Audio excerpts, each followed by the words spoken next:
Class में हम लोग स्पीड के बारे में पढ़ेंगे। अभी तक हम लोगों ने डिस्टेंस डिस्प्लेसमेंट तक देखा हुआ। डिस्टेंस में हमने क्या देखा था? एक बॉडी एक प्लेस से दूसरे प्लेस पे जा रही है, ठीक। तो हमने ये बताया कि जिस पाथ से गई वही उसकी टोटल डिस्टेंस। क्लियर? वही एग्जांपल ले रहे हैं हम। कोई बॉडी है जो इस ए पॉइंट से बी पॉइंट पे जा रही है, ठीक। एक बॉडी है ए पॉइंट से बी पॉइंट के लिए जा रही है, ठीक। इस बॉडी का नाम 1 रख देते हैं। ये कोई बॉडी है जिसका मास m1 है। एक कोई दूसरी बॉडी है, सेम वही डिस्टेंस, pq कर दिया हमने, नाम चेंज कर दिया, या ab ही रहने देते हैं। इसका मास m2 है। तो m1 मास का जो ऑब्जेक्ट है ए से बी तक जा रहा है और वो ले रहा है 10 सेकेंड। कितना ले रहा है? 10 सेकेंड। m2 मास का जो ऑब्जेक्ट है ए से बी की ओर जा रहा है और ले रहा है 5 सेकेंड, ठीक। अब खूब ध्यान से देखिए, ए से बी तक यानी सेम डिस्टेंस को m1 ने 10 सेकेंड में कवर किया है और m2 ने 5 सेकेंड में। तो ये कहा जाएगा कि m1 ऑब्जेक्ट जो है वो m2 के कंपैरिजन में ज्यादा तेजी से चला है, यानी ये m1 is faster than m2। Clear? तो ये जो फास्टर है, ये जो रेट बताने की कोशिश कर रहे हैं कि जो बॉडी डिस्टेंस को धीरे धीरे कवर कर रहा है कि तेजी से कवर कर रहा है, ये जो रेट बताने की हम कोशिश कर रहे हैं, इसी क्वांटिटी को हम नाम देते हैं स्पीड। इसी क्वांटिटी को हम स्पीड का नाम देते हैं। यानी स्पीड हमें ये बताएगा कि कोई बॉडी एक पॉइंट से दूसरे पॉइंट तक जा रहा है तो वो बॉडी किस रेट से ट्रेवल कर रहा है, वो for particular interval of time में कितना डिस्टेंस ट्रेवल कर रहा है, या गिवन इंटरवल ऑफ टाइम में कितना तेजी से कितना डिस्टेंस ट्रेवल कर रहा है। दो बॉडी का कंपैरिजन करके हम बड़ी आसानी से रेट पता कर सकते हैं। जैसा कि अभी हमने इसमें देखा, ये उसी डिस्टेंस को 10 सेकंड में कवर कर रहा है, लेकिन m2 बॉडी उसी डिस्टेंस को 5 सेकंड में कवर कर रहा है। दैट मीन्स m2 बहुत ज्यादा तेजी से, इससे 2 गुना तेजी से जा रहा है। ये 10 सेकंड में और ये 5 सेकंड में, यानी m2 2 गुना तेजी से चल रहा है। क्लियर? तो ये चीज है स्पीड। तो स्पीड हमें ये बताती है कि कोई भी बॉडी अगर चल रही है तो उसकी रेट क्या है चलने की। क्लियर? तो ये क्वांटिटी तभी किसी बॉडी में हो सकती है जब वो बॉडी मोशन में हो। अगर कोई बॉडी रुकी हुई है, सपोज अगर कोई बॉडी अपनी जगह पे रुकी हुई है, चली ही नहीं, इसका मतलब distance travel by the body कितना है? 0। और डिस्टेंस 0 है तो हम तब स्पीड की बात करेंगे ही नहीं। क्लियर? तो स्पीड हमें एक रिलेशन प्रोवाइड कराता है। क्या प्रोवाइड कराता है? एक रिलेशन। वो रिलेशन क्या है? Speed is equal to distance upon में टाइम। क्लियर? स्पीड हमें बताता है कि डिस्टेंस और टाइम का क्या रिलेशन है, तो ये याद रखिएगा। ओके?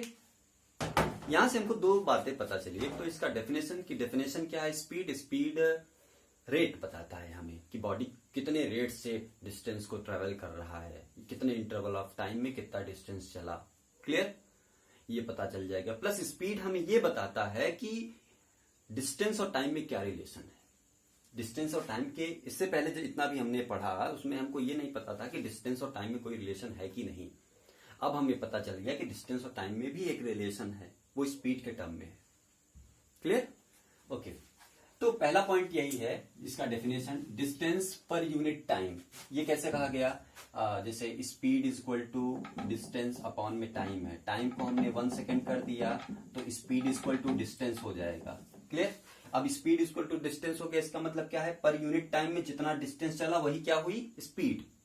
ध्यान से देखिए, पर यूनिट टाइम में जितना डिस्टेंस चला वही उसकी क्या हो गई? स्पीड। यानी स्पीड डिस्टेंस के बराबर होगा कब? जब टाइम कैसा हो? यूनिट हो। क्लियर? तो पर यूनिट टाइम में जितना डिस्टेंस बॉडी ट्रेवल करेगी वही उसकी क्या होगी? स्पीड। इसको एक तरीके से और बोला जाता है कि rate of change of distance, मतलब कि डिस्टेंस में किस तरीके से किस रेट से चेंज हो रहा है। क्लियर। टाइम के साथ डिस्टेंस किस तेजी से बॉडी ट्रेवल कर रही है, कवर कर रही है, वही उसकी स्पीड हो जाएगी। क्लियर। तो ये दो तरीके से हम इसको डिफाइन कर सकते हैं, और भी बहुत से तरीके हैं। क्लियर। ओके, अब ध्यान से देखिए, स्पीड इज इक्वल टू, हमें पता चला कि डिस्टेंस अपॉन में टाइम है। तो अब खुद ध्यान से देखिए कि ये जो स्पीड है ये किस पे डिपेंड करता है, इस चीज पे, डिस्टेंस अपॉन टाइम पे। डिस्टेंस एक स्केलर क्वांटिटी है, टाइम भी एक स्केलर क्वांटिटी है, इसमें डायरेक्शन की जरूरत नहीं होती, हमें केवल मैग्नीट्यूड चाहिए। तो दोनों स्केलर क्वांटिटी है, इसका मतलब स्पीड भी क्या है, एक स्केलर क्वांटिटी। क्यों स्केलर है, क्योंकि ये दो स्केलर से मिलकर के बना हुआ है। क्लियर। इसको रिप्रेजेंट करने के लिए, बताने के लिए हमें किसी डायरेक्शन की जरूरत नहीं है। क्लियर। इस कंडीशन में हम ये डिसाइड करते हैं कि स्पीड क्या है, एक स्केलर क्वांटिटी है। तो ये हमारा दूसरा पॉइंट हो गया कि it is a scalar quantity. हमने पॉइंट वाइज आपको बताने की कोशिश की है, पॉइंट वाइज लिखना आसान होता है और समझने में भी अच्छा लगता है। इट ऑलवेज बी पॉजिटिव, इसका क्या मतलब है, देखिए जो स्पीड होती है वो हमेशा पॉजिटिव होती है। ये न तो जीरो हो सकता है, न ही नेगेटिव हो सकता है। उसका कारण कौन है, उसका कारण है ये speed is equal to distance upon में टाइम। देखिए टाइम तो कभी जीरो हो ही नहीं सकता, क्योंकि टाइम हमेशा बढ़ता रहता है। क्लियर। आइए देखते हैं, ये डिस्टेंस और ये टाइम। क्लियर। इसका मतलब क्या है, डिस्टेंस टाइम का जो ग्राफ है वो हमें स्पीड प्रोवाइड कराएगा, याद रखना। हालांकि हम ग्राफ के बारे में पढ़ेंगे, उसमें हम आपको बताएंगे, पोजीशन ग्राफ बताएंगे, वेलोसिटी टाइम ग्राफ, दो ग्राफ हम लोग पढ़ेंगे। पोजीशन ग्राफ पढ़ेंगे जिसमें हम डिस्टेंस और डिस्प्लेसमेंट के बारे में देखेंगे, उसके बाद वेलोसिटी टाइम ग्राफ पढ़ेंगे। जस्ट इसके बाद वाला एक्सेलरेशन खत्म करने के बाद हम लोग सीधा ग्राफ पे ही चलेंगे, तो उस पर हम देखेंगे, उससे रिलेटेड क्वेश्चंस भी देखेंगे और ग्राफ के बारे में डिटेल में पढ़ेंगे अच्छे से। तो इस पे है।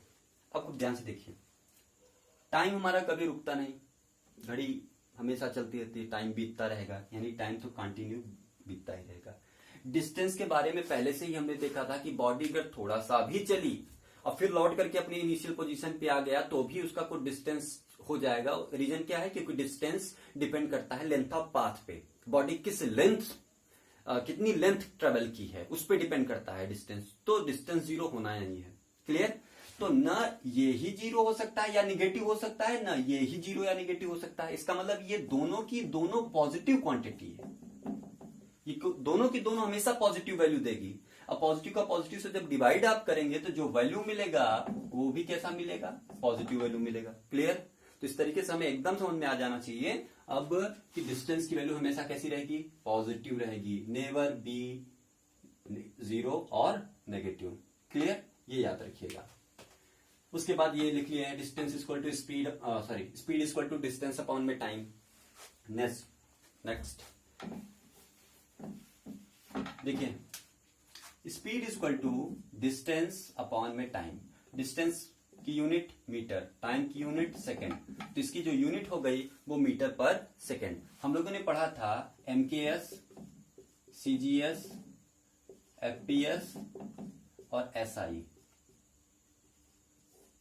ये चार यूनिट सिस्टम पढ़े थे, जिसमें से हमने बताया था कि हम इसको एफपीएस से कोई लेना देना नहीं, कुछ मतलब नहीं। ओके। तो एमकेएस में है, मीटर होना चाहिए, किलोग्राम सेकंड, तो मीटर और सेकंड में, इसका मतलब ये एमकेएस में है। क्लियर।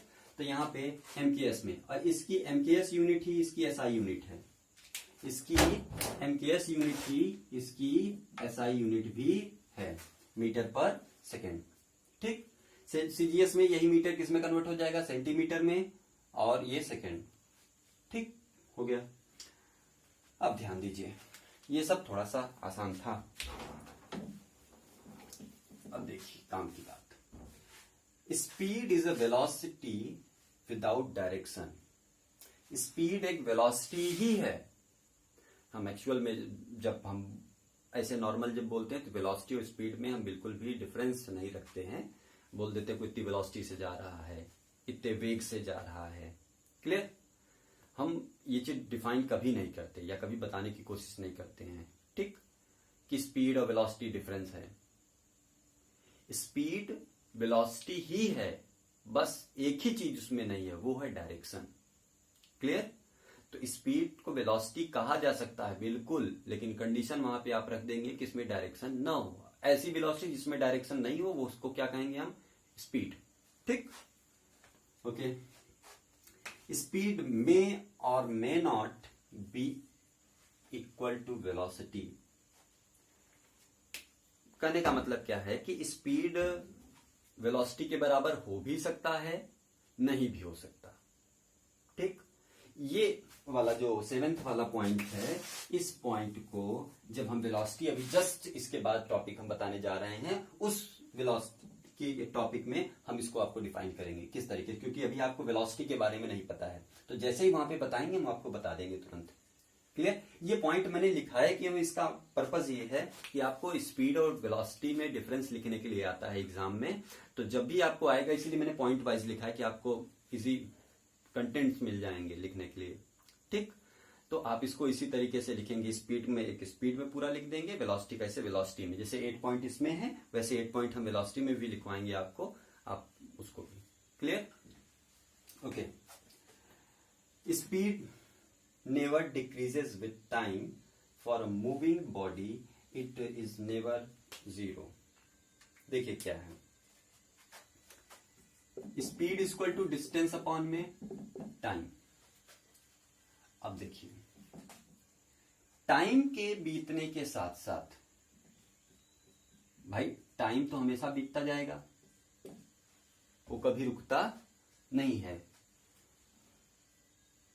अब कोई बॉडी अगर मूव कर रही है, कंडीशन क्या है, खुद ध्यान से देखिए, मैं इसको इजी कर दे रहा हूं। फॉर अ मूविंग बॉडी, ठीक, बॉडी मूव कर रही है, बॉडी मूव कर रही है, इसका मतलब उसका जो डिस्टेंस है वो हमेशा पॉजिटिव होगा। अगर बॉडी मूव कर रही है, इसका मतलब क्या है, distance travel by the body हमेशा क्या रहेगी, पॉजिटिव, वो बढ़ती ही चली जा रही है, यानी पॉजिटिव। अब टाइम के बारे में देखें, टाइम का भी सेम केस, टाइम भी बढ़ेगा चाहे बॉडी चले या ना चले, लेकिन टाइम बीतता रहेगा। लेकिन मूविंग कंडीशन की बात करें, बॉडी चल भी रही है, यानी डिस्टेंस भी उसका पॉजिटिव है, टाइम भी बढ़ रहा है। इसका मतलब ये है कि ये दोनों पॉजिटिव अपॉन पॉजिटिव, फिर से पॉजिटिव अपॉन में पॉजिटिव, जिसके पहले जो बताया था, सेम एक्सप्लेनेशन इसके लिए भी है। क्लियर? तो किसी भी मूविंग ऑब्जेक्ट के लिए जो स्पीड है वो कभी भी डिक्रीज नहीं करेगा।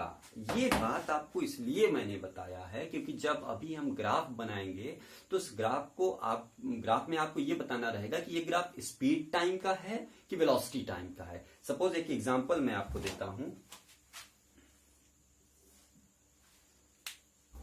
देखिए,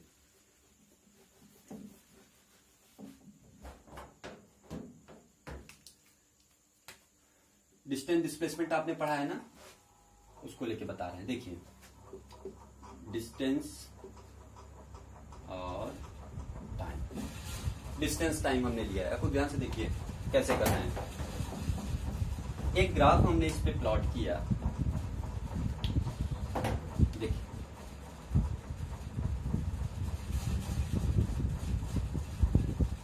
अब ये हमने डी लिखा हुआ है। अब आपसे पूछा गया कि ये स्पीड का ग्राफ है या वेलोसिटी का। ठीक, हमें वेलोसिटी के बारे में पता है नहीं, इसका मतलब हम केवल किसके लिए डिसाइड करेंगे, स्पीड के लिए। अगर स्पीड का नहीं होगा तो वेलोसिटी का होगा ही होगा। ठीक है ना, दिमाग लगाइए। हम लोगों ने पढ़ा हुआ है डिस्टेंस और स्पीड के बारे में, क्या पढ़ा हुआ है ध्यान से देखिए, कि टाइम कभी जीरो नहीं हो सकता, टाइम हमेशा बढ़ता रहेगा। सही है? जीरो टाइम कहने का मतलब ये होता है कि अब हम यहां से स्टार्ट करें तो स्टार्टिंग पॉइंट पे, यानी रेफरेंस पॉइंट पे जहां से हम स्टार्ट करते हैं अपनी स्टडी, वहां से हम कंसीडर जब करते हैं तो वहां से इनिशियली जीरो मान के चलते हैं, लेकिन टाइम कभी जीरो होता ही नहीं। क्लियर? तो इनिशियली इस पॉइंट पे ये ओरिजिन माना गया, तो यहाँ पे 0,0 ओरिजिन, इसीलिए बोला जाता है कि यहाँ से हम स्टार्ट करें, यहाँ पे टाइम भी जीरो, डिस्टेंस भी जीरो। इसका मतलब ये नहीं है कि टाइम जीरो हो गया या डिस्टेंस जीरो हो गई। इसका मतलब ये है कि यहां से हम रेफरेंस पॉइंट लिए अपना, यहां से हम देखना चालू कर रहे हैं, स्टडी करना चालू कर रहे हैं, तो ये हमारा स्टार्टिंग पॉइंट है। तो स्टार्टिंग से हम टाइम और डिस्टेंस को जीरो लेकर चले हैं। अब हम आगे की स्टडी करेंगे। तो अब जब आगे की स्टडी करेंगे तो अब हमारी स्टडी जो पहले किए हुए हैं वो काम में आएगी। क्या कि टाइम कभी जीरो नहीं हो सकता, डिस्टेंस कभी जीरो नहीं हो सकता। लेकिन इस ग्राफ में क्या कहा गया, देखिए टाइम के साथ साथ जैसे जैसे टाइम बढ़ रहा है वैसे वैसे डिस्टेंस, जैसे जैसे टाइम बढ़ रहा है वैसे वैसे डिस्टेंस। अचानक से क्या हुआ, टाइम तो बढ़ रहा है, टाइम बढ़ा ना, लेकिन डिस्टेंस घटा। देखिए पहला केस, दूसरा केस, तीसरा, चौथे में 1 2 3 4, ये पांचवें में ये, छठवें में 0। ध्यान से देखिए, पहले केस में ऑब्जेक्ट यहां पे था, दूसरे केस में ऑब्जेक्ट अपनी हाईएस्ट पोजीशन पे था, तीसरे केस में ऑब्जेक्ट नीचे आ गया। डिस्टेंस कम हुई ना। हमें पता है कि डिस्टेंस कम हो ही नहीं सकती, इवन कम तो हुई। ये ग्राफ का डायरेक्शन दे रहे हैं। हुआ क्या, पहले डिस्टेंस बहुत तेजी से बढ़ा, फिर डिस्टेंस कम होता होता होता होता क्या हो जा रहा है, 0। यानी टाइम तो बढ़ता रहा लेकिन डिस्टेंस क्या हुआ, एक टाइम के बाद घटना चालू कर दिया। इसका मतलब ये डिस्टेंस टाइम तो है ही नहीं, ये डिस्टेंस के लिए ग्राफ है ही नहीं। इसका मतलब ये डिस्प्लेसमेंट होगा, ये डिस्प्लेसमेंट होगा। डिस्प्लेसमेंट में पॉसिबल है कि बॉडी पहले बढ़ रहा हो डिस्प्लेसमेंट, फिर डिस्प्लेसमेंट घट रहा हो 0। और ये किस कंडीशन के लिए ग्राफ बना हो सकता है, एक एग्जांपल हमने आपको बताया था सर्कल के लिए। बॉडी ए से चला और इसका 10 सेंटीमीटर का ये डायमीटर है,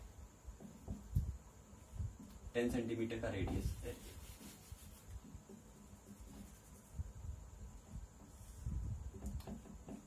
सेंटीमीटर का रेडियस ये। आपको ध्यान से देखिए, इस बॉडी का डिस्प्लेसमेंट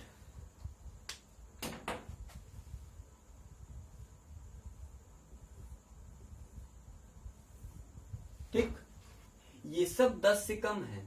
सबसे बड़ा यही वाला पॉइंट होगा जो डायमीटर से क्रॉस करके जा रहा होगा, ये लाइन। इसके बाद ये यहां से जाएगा तो ये कम होता होता होता होता। क्लियर। यानी अगर कोई बॉडी किसी सर्कुलर ट्रैक पे घूम रही है तो उसका होता क्या है कि डिस्प्लेसमेंट एक बार बढ़ता है, 10 तक बढ़ा और फिर 10 से कम होते होते घटा। देखो बॉडी ए से बी पे गई, बॉडी ए से बी पर गई तो डिस्प्लेसमेंट बढ़ा, इतना बढ़ गया, इतना हो गया। क्लियर। लेकिन बी से जब लौटेगा तो लगातार इसका डिस्प्लेसमेंट कम हो रहा है कि नहीं। क्लियर।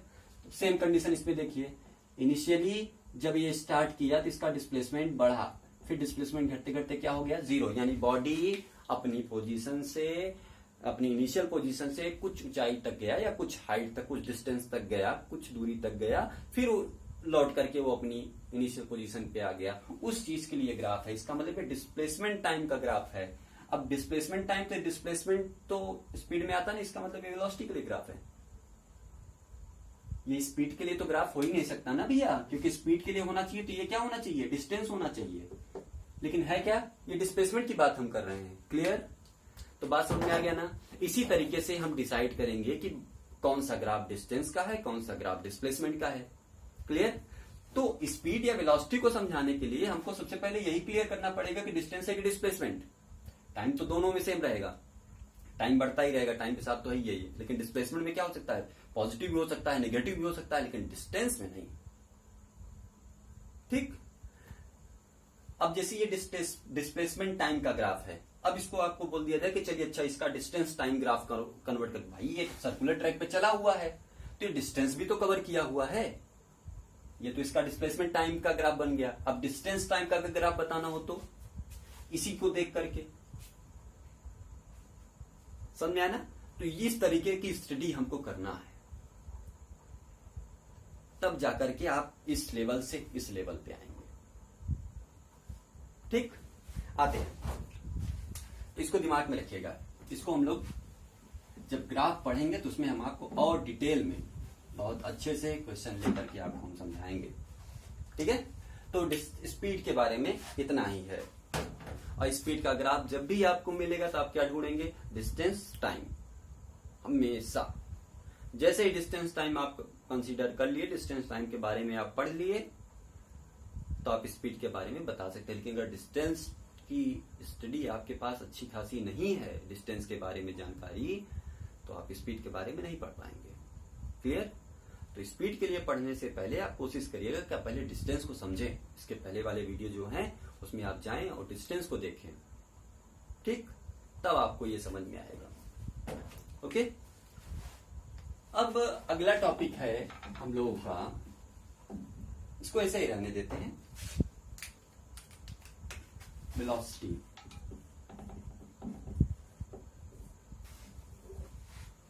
देखिए वेलोसिटी क्या है?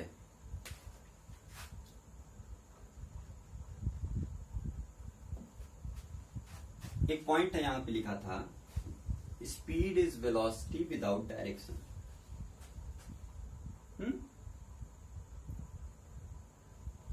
तो वेलोसिटी को भी हम इस तरीके से डिफाइन कर सकते हैं, लेकिन यहीं पे लिखेंगे।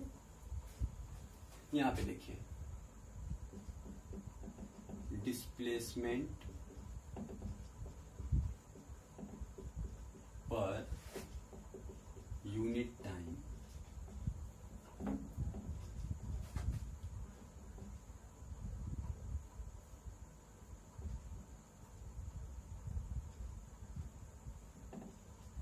ठीक। वेलोसिटी क्या होती है? डिस्प्लेसमेंट पर यूनिट टाइम को हम बोलते हैं वेलोसिटी। अब इसको एक तरीके से और बोला जा सकता है, जैसे हमने यहां पे लिखा था rate of change of distance, वैसे इसको भी बोल सकते हैं कि रेट ऑफ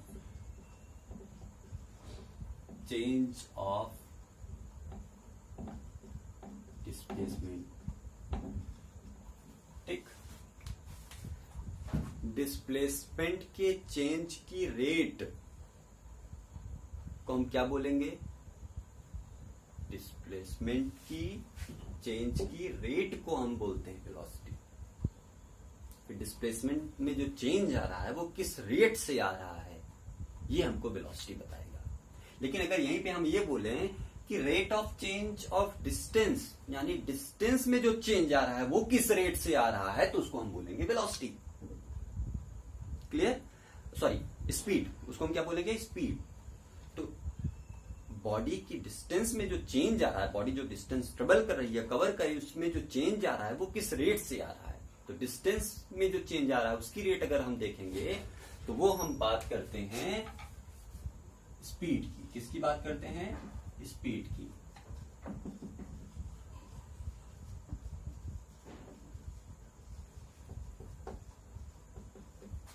ठीक, अब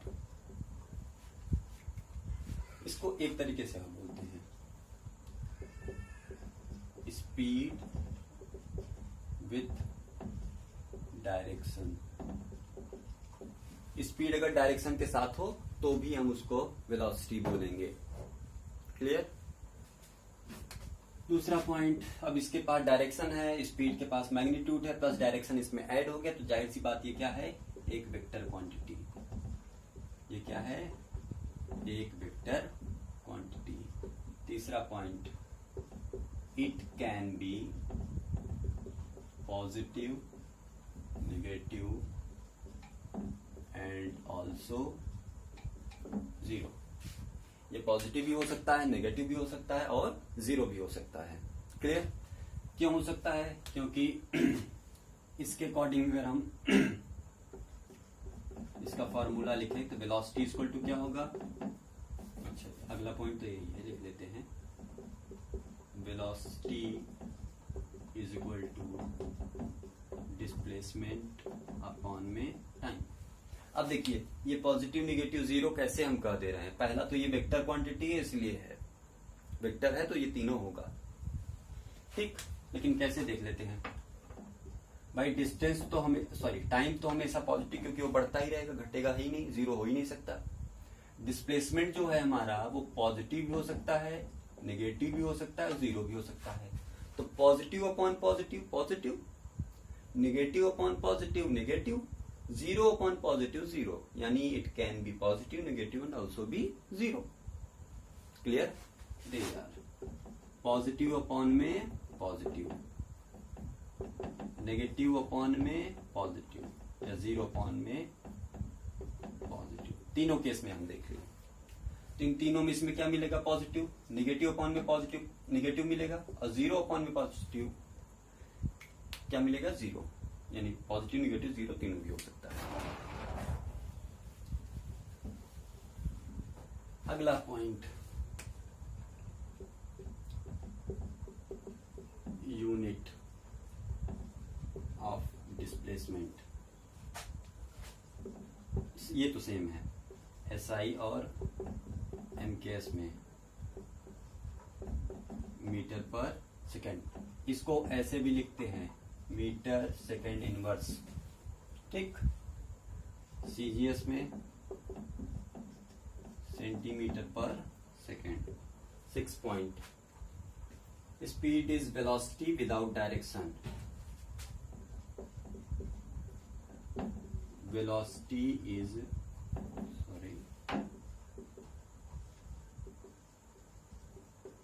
डायरेक्टेड स्पीड। वेलोसिटी क्या है? स्पीड डायरेक्टेड है, यानी डायरेक्टेड स्पीड जिसमें डायरेक्शन इंक्लूडेड हो स्पीड में, उसे हम वेलोसिटी कहेंगे। हाँ, स्पीड में और may not be equal to velocity. ये सेम पॉइंट इसमें लिख दीजिए। 7th वाला पॉइंट दोनों में सेम रहेगा। ठीक? स्पीड में और मे नॉट बी इक्वल, तो इसमें लिख दीजिए वेलोसिटी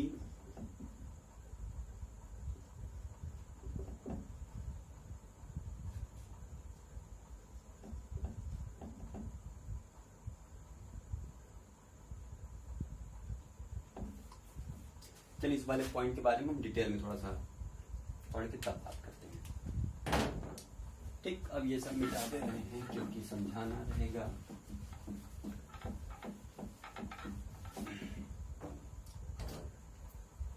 मान लीजिए हम एक स्ट्रेट लाइन पाथ पे चल रहे हैं,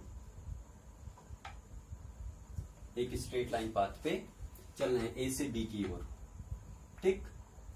अब ए से बी की ओर जा रहे हैं, तो इसमें जो डिस्टेंस है, स्ट्रेट लाइन पाथ की बात कर रहे हैं, ये क्या है? स्ट्रेट लाइन पाथ है।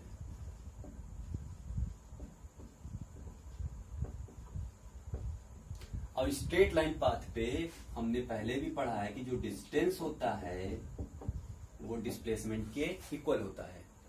ठीक है? On straight line path distance is equal to displacement. अब ए से बी की ओर जा रहे हैं, इसका मतलब डिस्टेंस और डिस्प्लेसमेंट क्या है? इक्वल। अब ए से बी की ओर जा रहे हैं, डिस्टेंस डिस्प्लेसमेंट इक्वल है, और टाइम कितना ले रहा है? 10 सेकेंड या टी टाइम ले रहा है। ओके? यानी सेम टाइम में ए से बी गया, कहने का मतलब उसका डिस्टेंस डिस्प्लेसमेंट इस बार क्या है? इक्वल। तो स्पीड इक्वल टू क्या पढ़ते हैं हम लोग? डिस्टेंस अपॉन में टाइम। और वेलोसिटी इक्वल टू क्या पढ़ते हैं? डिस्प्लेसमेंट अपॉन में टाइम। ओके? अब ध्यान से देखिए, डिस्टेंस डिस्प्लेसमेंट इक्वल है, डिस्टेंस डिस्प्लेसमेंट इक्वल है, टाइम दोनों में सेम ही है। इसका मतलब स्पीड और वेलोसिटी क्या हो गई? बराबर। यानी on a straight line track अगर कोई बॉडी मूव कर रही है, कोई मूविंग बॉडी है, लेकिन वो स्ट्रेट लाइन पाथ में मूव कर रही है, तो उसका डिस्टेंस और डिस्प्लेसमेंट क्या होगा? बराबर होगा। क्यों बराबर होगा? क्योंकि उस टाइम पे उसका डिस्टेंस और डिस्प्लेसमेंट बराबर होता है। क्लियर? ओके। अब देखिए, लेकिन अगर यही बॉडी सर्कुलर ट्रैक या किसी कर्ड पाथ पे चल रही हो, उस टाइम पे इसका डिस्टेंस और डिस्प्लेसमेंट दोनों क्या होगा? अलग अलग होगा। हम ए से बी तक ही गए, लेकिन इस टाइम हमारा डिस्टेंस कुछ और है और डिस्प्लेसमेंट कुछ और। तो अब की बार हमारी जो वेलोसिटी आएगी या जो स्पीड आएगी वो क्या आएगी? Different.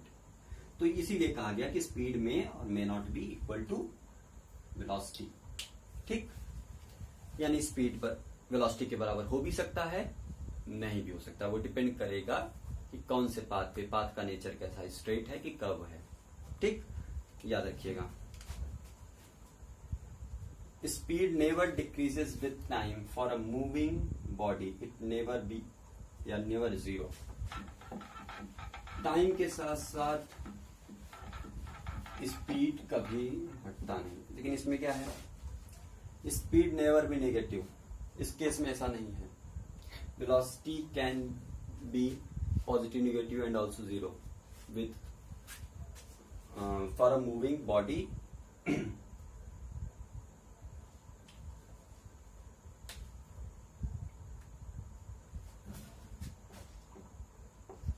velocity can be positive, negative and also zero। ये तीनों हो सकता है with the passage of time. Time बीतता रहेगा, लेकिन डिस्प्लेसमेंट क्या हो सकता है, पॉजिटिव भी हो सकता है, नेगेटिव भी हो सकता है, जीरो भी हो सकता है। ओके, इसका मतलब क्या है कि अगर हम वेलोसिटी और स्पीड के बारे में पढ़ रहे हैं तो बहुत कॉमन सी चीज है, हम क्या देखें, डिस्टेंस को कि डिस्प्लेसमेंट को। आपको ध्यान से देखिए, अगर हम स्पीड कर रहे हैं तो स्पीड के लिए सीधा हम बोले कि स्पीड किस पे डिपेंड करेगा, स्पीड डिपेंड करेगा डिस्टेंस पर, या वेलोसिटी बोल दें डिस्प्लेसमेंट पे, तो बिल्कुल गलत है। या आप जो कहना चाहते हैं वो इतना करेक्ट नहीं है। स्पीड हमें ये बताता है कि बॉडी की जो डिस्टेंस में चेंज हो रहा है, बॉडी की डिस्टेंस में जो चेंज आ रहा है, वो उसकी रेट क्या है, किस रेट से वो चेंज हो रहा है। वेलोसिटी के केस में क्या है, डिस्प्लेसमेंट की रेट क्या है, डिस्प्लेसमेंट में जो चेंज आ रहा है उसकी रेट क्या है। क्लियर? तो ये चेंज इन डिस्प्लेसमेंट पे डिपेंड करेगा कि डिस्प्लेसमेंट में चेंज क्या आ रहा है, वेलोसिटी। ये डिस्टेंस के चेंज पे डिपेंड करेगा। क्लियर? तो ये दोनों बात आप एकदम याद रखेंगे। और इसमें ऐसे 7 पॉइंट जो है, 8 पॉइंट हैं दोनों में, इन दोनों पॉइंट्स को, ये दोनों सेम रहेंगे। यहाँ पे 7 पॉइंट इसीलिए नहीं लिखा हमने। ठीक, तो स्पीड वेलोसिटी में जब पाएगा, इंडिविजुअल अगर पूछा जाए स्पीड के बारे में तो आप इसको अलग से लिख सकते हैं, या वेलोसिटी के बारे में पूछा जाए तो आप इसको अलग से लिख सकते हैं। ठीक है?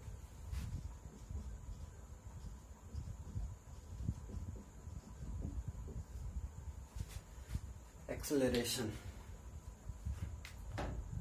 एक्सेलरेशन क्या है, ध्यान समझिए। बहुत ही काइनेमेटिक्स जब पढ़ा जाता है तो उसमें एक क्वांटिटी है एक्सेलरेशन, जो बहुत इंपॉर्टेंट क्वांटिटी है। ये है क्या, इसको समझने की कोशिश कीजिए। सपोज हम एक स्ट्रेट लाइन ट्रैक पे जा रहे हैं और हमारी वेलोसिटी जो है वो बढ़ रही है, घट रही है, बढ़ रही है, घट रही है।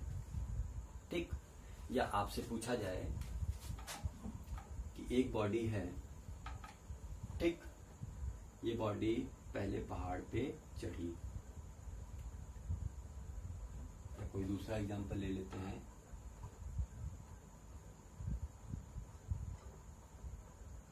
हाँ, एक बॉडी है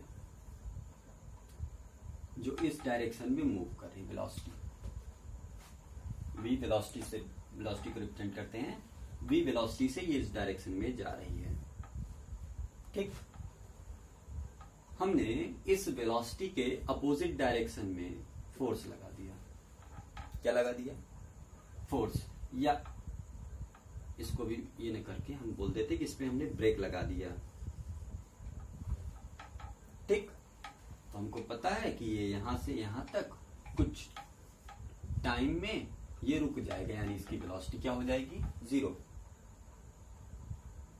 देखिए, बॉडी इस A पॉइंट से B पॉइंट पे गई, यहां पे ये V वेलोसिटी से जा रहा था, लेकिन B पॉइंट पे जब पहुंचा तो इसकी वेलोसिटी 0 हो गई। लेकिन टाइम कितना लिया, T। अब इसको अगर हम थोड़ी कुछ वैल्यू लेकर के देखें, यहाँ पे 10 मीटर पर सेकंड से ये बॉडी जा रही थी और 5 सेकंड्स के बाद इसकी वेलोसिटी जो हो गई वो 0 मीटर पर सेकंड हो गई, वेलोसिटी 0 हो गई। आपको ध्यान से देखिए, ए से बी तक में हो क्या रहा है कि जैसे जैसे समय बीत रहा है इस बॉडी की वेलोसिटी घटती जा रही है। या कोई ऐसा केस हो सकता है जिसमें एक बॉडी है m1, इसकी वेलोसिटी थी 5 मीटर पर सेकेंड और 7 सेकेंड के बाद इसकी जो वेलोसिटी हो गई वो 15 मीटर पर सेकेंड हो गई। 7 सेकेंड के बाद इसकी वेलोसिटी चेंज हो गई। तो आपसे पूछा जा सकता है कि अरे इसकी वेलोसिटी चेंज हो रही है, डिस्टेंस चेंज हो रहा था तो उसकी रेट को हमने स्पीड नाम दिया था, डिस्प्लेसमेंट चेंज हो रहा था तो उसकी रेट को हमने वेलोसिटी नाम दिया। यहां पे क्या चेंज हो रही है? वेलोसिटी चेंज हो रही है। तब ये देखा गया कि चलो ठीक है, ये ए से बी तक जा रहा है, इसकी वेलोसिटी घट रही है, तो ये किस रेट से घट रही है? या इस पॉइंट से पी से क्यू पॉइंट पे ये m1 ऑब्जेक्ट गया, इस पी से क्यू तक जाने में इसकी वेलोसिटी लगातार बढ़ रही है, तो किस रेट से बढ़ रही है? तो जो रेट ये बोला गया कि किस रेट से वेलोसिटी में चेंज आ रहा है, यानी रेट किसका रेट? Change in velocity. ठीक, चेंज इन वेलोसिटी का जो ये रेट है ये क्या है? इसी को नाम दिया गया एक्सेलरेशन। अपनी स्टडी को आसान बनाने के लिए इतना बड़ा वर्ड ना कह करके हम इसको एक छोटा सा नाम दे दिए, क्या? एक्सेलरेशन। एक्सेलरेशन ये बताता है हमको कि किसी ऑब्जेक्ट की वेलोसिटी में किस रेट से चेंज आ रहा है। ओके, तो इसके लिए हम लोग देखते हैं, एक एक्सप्रेशन डिराइव करते हैं इसके लिए।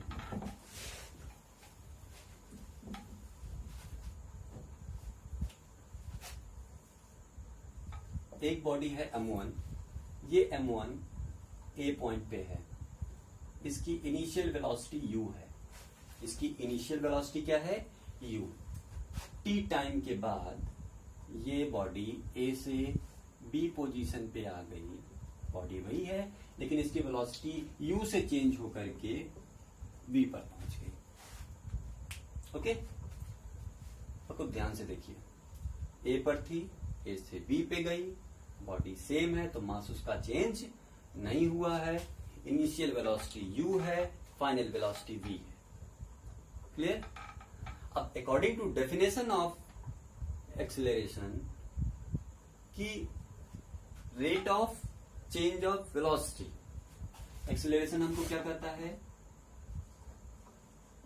Rate of change of velocity is called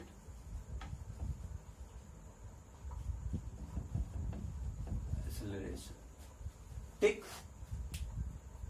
बहुत अच्छी बात है। रेट ऑफ चेंज हमको निकालना है, यानी एक्सेलरेशन को ए से रिप्रेजेंट करते हैं। किससे रिप्रेजेंट करेंगे हम? ए से। तो A is equal to change in velocity upon में taken time। change in velocity upon में taken time। Okay, acceleration change in velocity क्या होगी? अच्छा, इनिशियल ये है, फाइनल ये है, तो चेंज निकालने के लिए हम क्या करते हैं? फाइनल माइनस इनिशियल, तो final velocity minus initial velocity upon taken. Okay, तो A is equal to final velocity क्या लिया था हमने? v। इनिशियल वेलोसिटी क्या लिया? u। टाइम कितना? t। ये हमको एक फॉर्मूला मिल गया। ठीक, ये एक्सेलरेशन की definition. Rate of change of velocity is called acceleration. Acceleration is equal to change in velocity upon में taken time। Acceleration is equal to final velocity minus initial velocity। Initial velocity, final velocity, initial velocity, time। Okay, ये याद रखेंगे। v यहाँ पे क्या है? v है हमारा फाइनल वेलोसिटी। u क्या है? u हमारा है इनिशियल वेलोसिटी, टी क्या है, टेकन टाइम, ए क्या है, एक्सीलरेशन। ठीक, तो ये हमको पता चल गया। अब चेंज इन वेलोसिटी हो, यानी वेलोसिटी 10 मीटर पर सेकंड थी, 5 मीटर पर सेकंड, 10 माइनस 5 5 हुआ, मिला तो हमको वेलोसिटी ही ना। अगर वेलोसिटी है, वेलोसिटी का चेंज भी हम निकालें तो हमको एक्चुअल में मिलेगा वेलोसिटी ही मिलेगा। इसका मतलब चेंज इन वेलोसिटी की जो यूनिट होगी वो क्या होगी, मीटर पर सेकंड। ध्यान से देखिएगा, मैं ऐसा इसलिए बता रहा हूं क्योंकि बुक में ऐसे क्वेश्चंस हैं। ठीक, कि एक्सेलरेशन जो दिया है वहां पे एक्सेलरेशन नाम नहीं दिया है, लेकिन जो क्वांटिटी की यूनिट दी गई है वो मीटर पर सेकंड दिया गया है। यानी मीटर पर सेकंड वेलोसिटी किसकी हो गई, सॉरी ये किसकी यूनिट हो गई, चेंज इन वेलोसिटी की। टाइम की यूनिट क्या हो गई, सेकंड। ओके, अब इसको ऐसे दे दिया मीटर पर सेकंड। अब ये है क्या, ये एक्चुअल एक्सेलरेशन है। क्यों एक्सेलरेशन है, आपको पता है, ए अपॉन बी अपॉन सी, तो ये नीचे आ जाएगा तो ये अपॉन में बी सी हो जाएगा। ठीक, तो ये चीज आप ध्यान रखेंगे।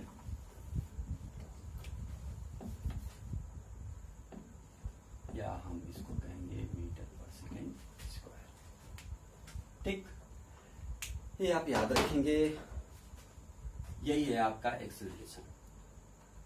ठीक, अब हम लोग देखेंगे कि एक्सेलरेशन कितने टाइप का हो सकता है, क्या क्या चीजें हैं। स्पीड टाइम में बहुत से टॉपिक हैं अभी बचे हुए जिनको कर सकते हैं, लेकिन वो आपके सिलेबस में नहीं, क्योंकि आप 9th क्लास में आपको इतना ज्यादा नहीं पढ़ना है। लेकिन इसके बाद हम लोग एवरेज वेलोसिटी और एवरेज स्पीड के बारे में देखेंगे कि किस तरीके से हम बॉडी की एवरेज वेलोसिटी या एवरेज स्पीड कैलकुलेट करते हैं। Okay, instantaneous speed, instantaneous velocity के बारे में हमें नहीं जानना है। हाँ, थोड़ा बहुत जान लेंगे क्या होता है एक्चुअल में, समझने की कोशिश करेंगे। ठीक, उसके बाद यूनिफॉर्म वेलोसिटी, यूनिफॉर्म स्पीड है, non uniform velocity, non uniform speed, ये कुछ पॉइंट्स हैं जिनको हम लोग देखेंगे। लेकिन मेन पर्पज हमारा जो देखने का होगा एवरेज वेलोसिटी, एवरेज स्पीड, जो कि आप में दिया गया है। उसमें जब हम पढ़ाएंगे तो कुछ इसके टर्म्स लेंगे, इसलिए हमने पहले इसको बताया, फिर उसको हम बात करते हैं। ये आपको ध्यान में होना चाहिए। अब आगे देखिए, ये इसकी यूनिट हो गई, तो यूनिट पूरा लिख लेते हैं हम लोग। एमकेएस की बात करेंगे, मीटर पर सेकंड, तो एमकेएस और एसआई दोनों में सेम होता है। याद रखिएगा, ये हमेशा ऐसा नहीं है कि एमकेएस जो होता है वही एसआई होता है, ऐसा नहीं है। ठीक, कहीं कहीं पे डिफरेंट होते हैं, लेकिन इस केस में एमकेएस और एसआई यूनिट जो है एक्सेलरेशन की वो मीटर पर सेकंड स्क्वायर ही है, और सीजीएस जो है वो सेंटीमीटर पर सेकंड स्क्वायर होगा। ओके, चलिए अब आगे देखते हैं।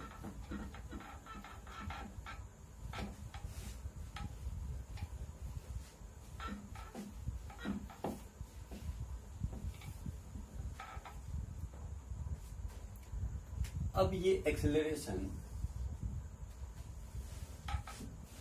कैसा हो सकता है, देखिए, ये पॉजिटिव एक्सेलरेशन भी हो सकता है, ऐसे लिख लेते हैं।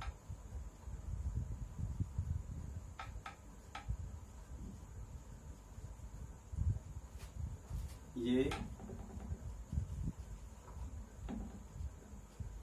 नेगेटिव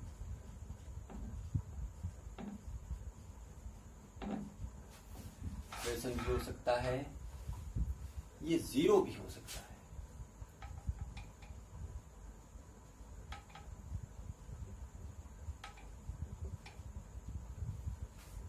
तीन तरीके के एक्सेलरेशन हमने देखा। अब ध्यान से देखिए, ये समझने की चीज है। Positive acceleration, zero acceleration, negative acceleration अगर आपसे बोल दिया जाए तो हमको इसको समझना क्या है। हाँ, नेगेटिव एक्सेलरेशन का एक नाम और होता है, इसको हम लोग रिटार्डेशन बोलते हैं।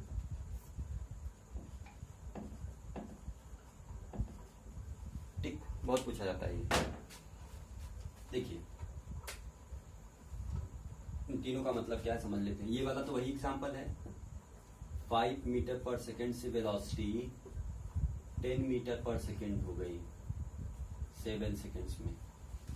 वेलोसिटी बढ़ रही है, ये हमारी इनिशियल वेलोसिटी हो गई, ये फाइनल वेलोसिटी, और ये क्या हो गया, टाइम।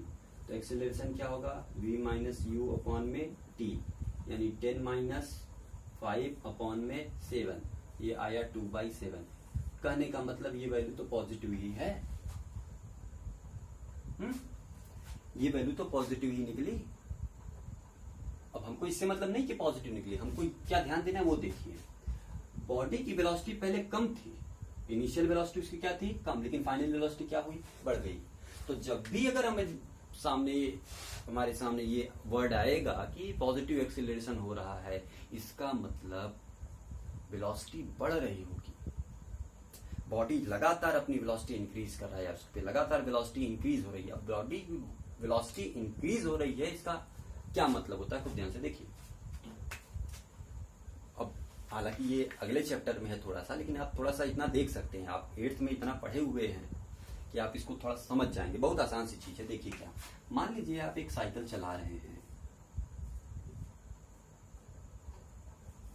साइकिल पे आपको बैठा दिए, पकड़ा दिए, ठीक, पीछे से आपको कोई धक्का दे दे, आप यू वेलोसिटी से जा रहे हैं, पीछे से आपको कोई धक्का यानी फोर्स लगा दे, तो आपकी क्या है, वेलोसिटी बढ़ जाएगी, समथिंग कुछ ऐड हो जाएगा, लेकिन आपकी वेलोसिटी चेंज हो जाएगी, बढ़ जाएगी, ठीक। या आप जा रहे हैं, अचानक आपको कोई आगे से टक्कर मार दे, तो आपकी वेलोसिटी घट जाएगी या रुक जाएगी, आप वेलोसिटी घटी ही ना, ओके। इसका मतलब क्या है कि अगर बॉडी पॉजिटिव एक्सेलरेशन कर रही है, यानी velocity of the object continuous increasing, लगातार वो बढ़ रहा है, लगातार वो बढ़ रहा है, इसका मतलब क्या है कि the direction of force and the direction of velocity both are in same direction. Clear. इसका मतलब हम तुरंत ये अनुमान लगा लेंगे, आकलन लगा लेंगे कि जो बॉडी है जिस डायरेक्शन में जा रही है उसी डायरेक्शन में फोर्स भी लग रहा है, इसी कारण से उसकी वेलोसिटी बढ़ रही है। ये बात हमको ध्यान में देनी है।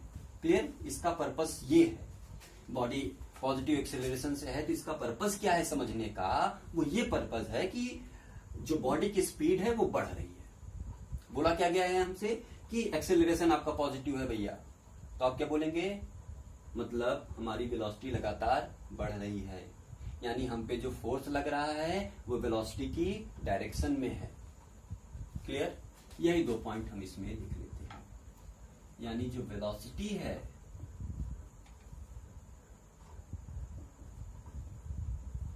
Increasing, okay. दूसरा पॉइंट इसमें हमको क्या मिला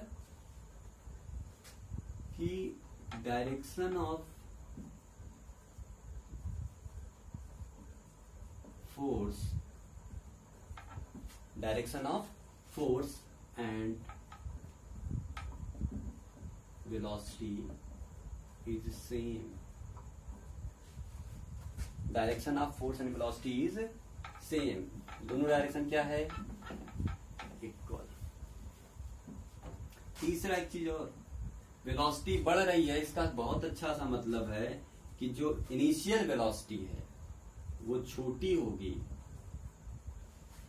फाइनल वेलोसिटी से। ये रिलेशन जबरदस्ती का रिलेशन है, लेकिन ठीक है, पॉइंट्स हमको मिल रहे हैं, अच्छी बात है। समझ में आ रहा है ना, इतनी बात आपको ध्यान में रखनी रहेगी। अब जीरो की बात कर लेते हैं, एक सेकंड। पॉजिटिव है तो ये केस, इसका मतलब नेगेटिव है तो जैसे इसका उल्टा। पहले इसी को देख लेते हैं, समझना आसान रहेगा आपको। वेलोसिटी इंक्रीजेस, इसका मतलब क्या है, वेलोसिटी डिक्रीजेस। देख लेते हैं। सपोज 10 मीटर पर सेकेंड वेलोसिटी थी ऑब्जेक्ट की, और 7 सेकेंड्स के बाद ये 5 मीटर पर सेकेंड, यानी सेम एग्जांपल लिए पिछला वाला, लेकिन उल्टा केस। 5 से 10 उसमें हो रहा था, इसमें हम क्या कर दिए, 10 से 5 मीटर पर सेकेंड हो रहा है 7 सेकेंड में। भाई initial velocity, final velocity, time, acceleration निकालिए। v माइनस यू अपॉन में t, v कितना है 5, 10 अपॉन में 7 कितना आया -2 अपॉन में 7। ये कैसी वैल्यू आई, नेगेटिव। इसका मतलब क्या है, यहाँ पे रिटार्डेशन हो रहा है, यहाँ पे क्या हो रहा है, रिटार्डेशन। ओके। तो जब भी रिटार्डेशन या नेगेटिव एक्सेलरेशन की बात की जाएगी, इसका मतलब क्या है कि जो आपकी वेलोसिटी होगी, वेलोसिटी ऑफ ऑब्जेक्ट जो होगा वो डिक्रीजेस। ठीक, next point, velocity of body ये डिक्रीज कर रहा है, इसके साथ साथ अब बॉडी की स्पीड रुकेगी क्यों? इसका मतलब क्या है, एक बॉडी है जो इस तरफ जा रही है, आगे से इसको कोई फोर्स लगा रहा है। ब्रेक लगाने का मतलब यही होता है कि आप जिस डायरेक्शन में जा रहे हैं उसके अपोजिट डायरेक्शन में कोई फोर्स लगा दे आपको रोकने के लिए। कोई रोक रहा है, रोकने का तरीका क्या होता है कि जिस डायरेक्शन में आप चल रहे हैं उसके अपोजिट डायरेक्शन में कोई आपको ढकेलने लगे, धक्का देने लगे। यही होता है ब्रेक लगाने का कॉन्सेप्ट। क्लियर? तो इसका मतलब क्या है कि the direction of force is opposite to the direction of velocity, यानी ऑब्जेक्ट की जो वेलोसिटी की डायरेक्शन है वो अपोजिट है किसके, जो फोर्स लग रहा है। ठीक, तो इसमें क्या है कि direction of force is opposite to the direction of velocity.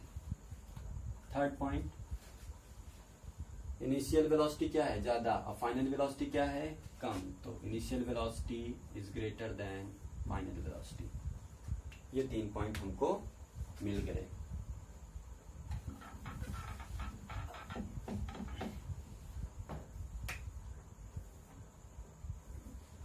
इसमें आइए, मान लीजिए बॉडी 10 मीटर पर सेकंड से जा रही थी और 7 सेकंड के बाद देखा गया तो बॉडी 10 मीटर पर सेकंड से ही जा रही है, यानी जितनी इनिशियल वेलोसिटी उतनी फाइनल वेलोसिटी।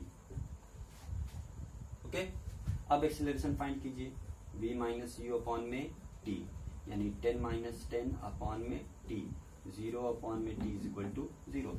इस बार एक्सेलरेशन क्या मिला, 0, यानी एक्सेलरेशन 0 मिला, यानी वेलोसिटी जो है वो कांस्टेंट है भैया। वेलोसिटी क्या है, कांस्टेंट। न वेलोसिटी बढ़ रही है न घट रही है, वेलोसिटी कांस्टेंट बनी हुई है। ठीक, अब वेलोसिटी कांस्टेंट है, इसका मतलब जो फोर्स है वो लग ही नहीं रहा है, जो फोर्स है वो लग ही नहीं रहा। अब इसका एक बहुत ध्यान से मतलब समझिए, फोर्स नहीं लग रहा है, ऐसा तो ही नहीं सकता। फोर्स लग रहा है, लेकिन जो नेट रिजल्टेंट फोर्स है उस बॉडी पे, 2 3 4 फोर्स एक बॉडी पे हम लगाते हैं। सपोज एक बॉडी है, एक फोर्स हम इधर से लगाए F1, F2 हम इधर से लगाए, F3 हम इधर से लगाए, F4 हम इधर से लगाए, लेकिन नेट रिजल्टेंट फोर्स F जो है वो कितना है, 0। तो हम कहेंगे कि ये बॉडी बैलेंस में है, फोर्स बैलेंस में है। ठीक है, तो याद रखिएगा कि उस टाइम पर अगर बॉडी 0 एक्सेलरेशन दे रही है हमको, बॉडी का एक्सेलरेशन 0 है, तो वहां पे 2 चीज पॉसिबल हो सकता है, या तो इस पे फोर्स लगे ही नहीं रहा हो, या हम इसको इस तरीके से कहते हैं कि जो नेट रिजल्टेंट फोर्स है वो 0 है, या इस पे जो फोर्स काम कर रहे हैं वो बैलेंस फोर्स है। 3 बात, इसको इस तरीके से कहा जा सकता है, फोर्स 0 है, या रिजल्टेंट फोर्स क्या है, RF जिसको हम बोलते हैं, R ये सफिक्स में F लिखा गया है नीचे, RF क्या है, 0 है, या इसको हम बोलते हैं कि बॉडी पे बैलेंस फोर्स काम कर रहा है। अब बैलेंस फोर्स का डेफिनेशन होता है कि द रिजल्टेंट फोर्स क्या होते हैं, 0, तो उस टाइम बैलेंस फोर्स काम कर रहा है। ठीक, तो नेट रिजल्टेंट फोर्स जो होता है बैलेंस फोर्स के कंडीशन में वो 0 होता है। ठीक, अच्छा, बॉडी कॉन्स्टेंटली मूव कर रही है, यानी बॉडी का जो मोशन हो रहा है वो यूनिफॉर्म मोशन हो रहा है, यानी बॉडी यूनिफॉर्म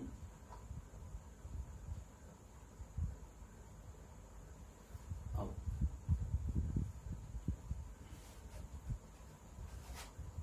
देखिए बॉडी कांस्टेंट है। अब इन तीनों में थोड़ा सा हम पिछले वाले टॉपिक्स को, जो अपने नॉन यूनिफॉर्म मोशन और यूनिफॉर्म मोशन पढ़ा हुआ है, उसको अब हम इससे रिलेट करके कुछ पॉइंट्स बनाने की कोशिश कर रहे हैं। ये आपको बुक में नहीं मिलता, ये आपको पढ़ने से, एक्सपीरियंस करने से आता है आपके पास। ठीक, हमने भी ये सीखा हुआ है, पढ़ पढ़ के किसी तरीके से किसी ने हमको बताया है, आज हम आपको पास कर रहे हैं इस चीज को। देखिए, मान लीजिए यूनिफॉर्म मोशन के बारे में क्या पढ़ा था, equal distance a body travel equal distance in equal interval of time. If body travel equal distance in equal interval of time then the motion of body is said to be uniform. Same interval of time में same distance travel कर रहा है हर बार, यानी उसकी velocity change नहीं हो रही है, ये बॉडी यूनिफॉर्म होगी। क्या हो रहा है, यूनिफॉर्म मोशन हो रहा है, एकदम श्योर है। ठीक, अब एक्सीलरेशन पॉजिटिव है, अच्छा एक्सीलरेशन 0 है, यहां से एक बात और कंफर्म होता है कि एक्सीलरेशन चेंज नहीं हो रहा है। एक एक्सीलरेशन और भी लिखना चाहिए था, कांस्टेंट एक्सीलरेशन। कांस्टेंट एक्सीलरेशन क्या है, कांस्टेंट एक्सीलरेशन जो होता है वो बॉडी पे, जैसे हमारा अर्थ जो है वो हमारे ऊपर 9.8 मीटर पर सेकेंड का एक्सीलरेशन प्रोवाइड करता है हमको, 9.8 मीटर पर सेकेंड का एक्सीलरेशन पर सेकेंड स्क्वायर, सॉरी 9.8 मीटर पर सेकेंड स्क्वायर का एक्सीलरेशन हमको प्रोवाइड करता है। इसका मतलब क्या है कि पर सेकेंड हमारी वेलोसिटी में जो चेंज आएगा वो 9.8 मीटर पर सेकेंड का आएगा। ध्यान से देखिए, जैसे लिखा हुआ है 10 मीटर पर सेकेंड स्क्वायर, तो हम इसको कैसे लिख सकते हैं, हम इसको ऐसे भी लिख सकते हैं 10 मीटर पर सेकेंड जैसा हमने पीछे लिख के दिखाया था आपको। अब ये 10 मीटर पर सेकेंड ये क्या है, चेंज इन वेलोसिटी।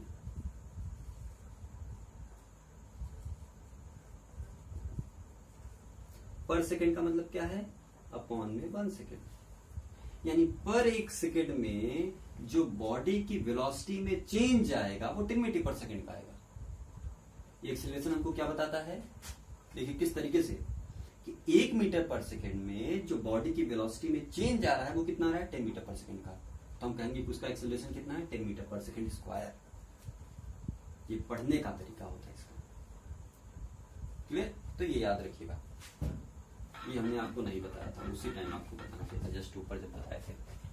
फिलहाल 9.8 मीटर पर सेकंड का इसको लगा रहा है, तो अब बॉडी चाहे इतनी ऊपर हो चाहे इतनी ऊपर, चाहे इतने ग्रेविटेशनल फील्ड के अंदर है, तो लगभग उस पर इतना हर जगह लगता है, अगर हम माने तो। ठीक, पोल पे इक्वेटर पे कुछ चेंज हो जाता है, वो अलग केस है।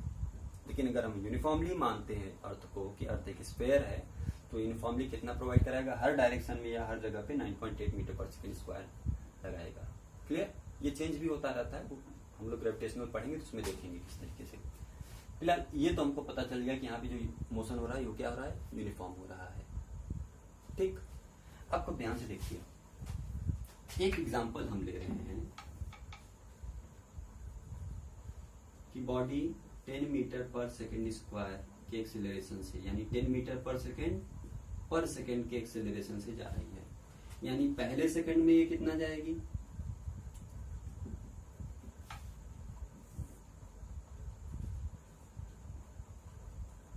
पहला सेकंड में 10 मीटर पर सेकेंड। तो ध्यान से देखिए, बॉडी चलना स्टार्ट की, पहले सेकंड में इसकी वेलोसिटी में कितना चेंज आएगा, 10 मीटर पर सेकंड का, यानी 0 पे थी तो 0 पे कितने से पहुंच जाएगी, 10 पर।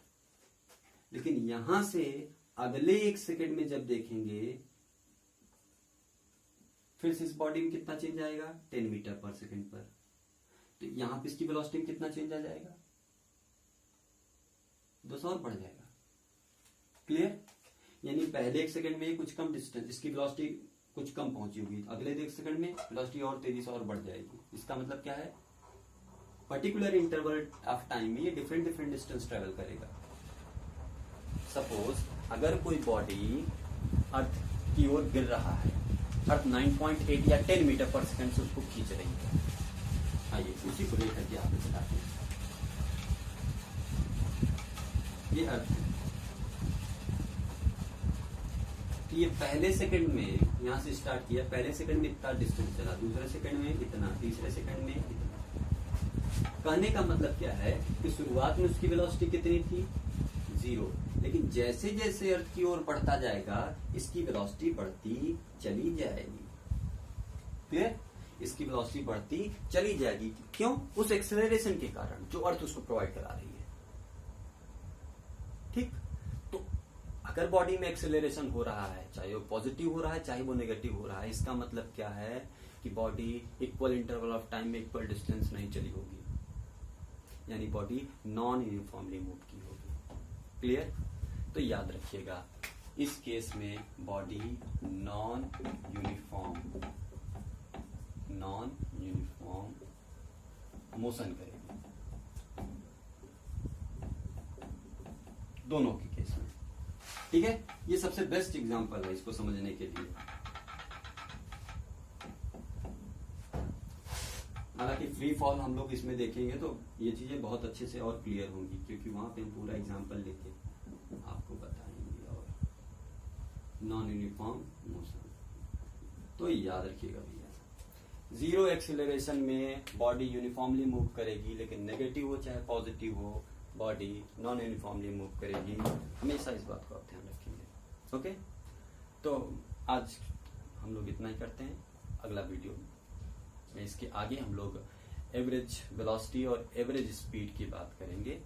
फिर उसके बाद हम लोग पोजीशन टाइम ग्राफ और वेलोसिटी टाइम ग्राफ के बारे में देखेंगे।